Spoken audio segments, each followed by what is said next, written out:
boljše, da se vedno lotiš prenove s pomočjo nekega podjetja, kot da se sam z glavo skozi zid lotiš nečesa? Ja, marsikatera stranka je že, bom rekel, prijokala nazaj, tako bom rekel, ker ti gre lahko ogromno časa, s tem tudi denarja, ker ne veš, kam se obrniti na pravo mesto. Pa če rečemo, ok, da se ne obrneš na pravo mesto, pa potem vseeno prideš, pa pač zgubiš čas, to še gre, ne? Da pa prideš do izvajalcev ali, bom rekel, do nekih inštitucij, ki so pa nepravilne, pa da v bistvu potem izvedeš neke stvari nepravilno, imaš pa potem še velik, bom rekel, finančni primanjkljaj oziroma izgubo, ne?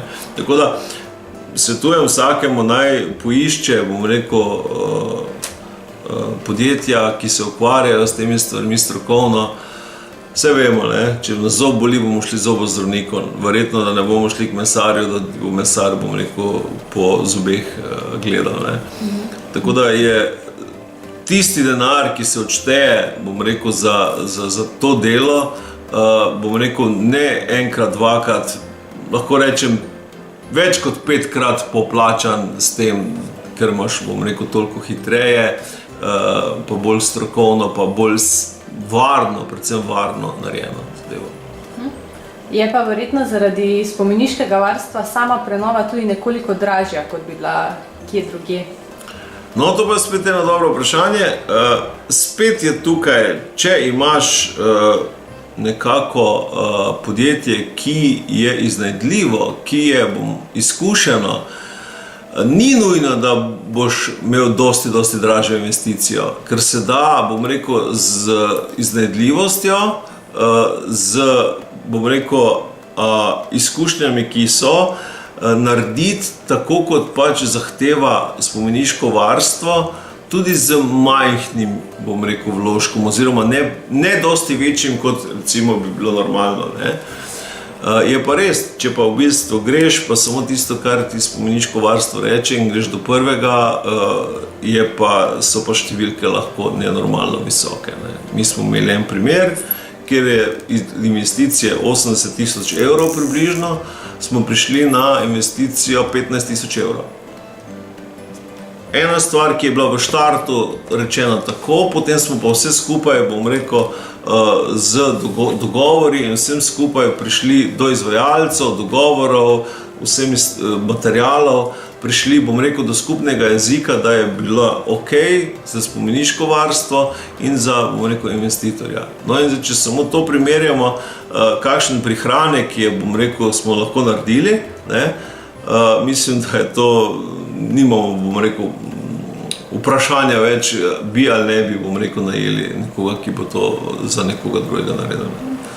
Torej, če se odločim za nakup stanovanja preko Antar Studia, mi pomagate z vsem?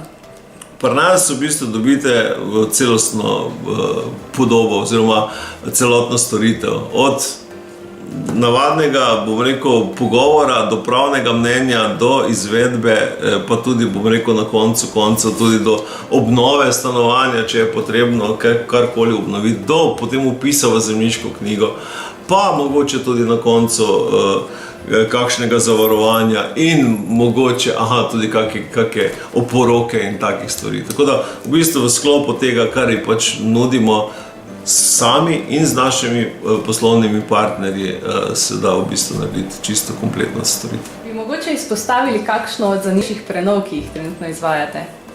Ja, en projekt imamo, ki se vleče že od lanskega leta. Na nas se je obrnila Evangelijska Bilkoštna cerkev iz Ptuja, kjer še niso imeli svojih poslovnih prostorov. Zanimali so se za nakup staromeščanskega prostora na Bošnjakovi na Ptuju, kjer smo jim, bom rekel, priskočili na pomoč že pri samem nakupu in potem zdaj vodimo celotno prenovo.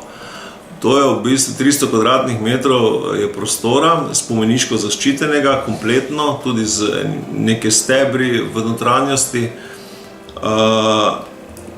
zelo zahteven objekt in projekt, ravno zato, ker je v sredini tega objekta bil nekoč A3.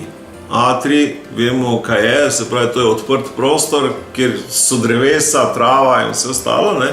Bila je to stara gostilna Ribič, znana, katera je v bistvu zdaj samevala cirka, se pravi, 8 let, od leta 2007 je nekako prejšnji lastnik začel s prenovo in je hotel pač imeti tu gostinski lokal, ampak potem zaradi najrazličnejših razlogov, sicer jih ne vem vseh, je pač zadevo opustil, zadeva je stala in pač investitor Binkoštna cerkev je to kupila lansko leto v marcu mesecu.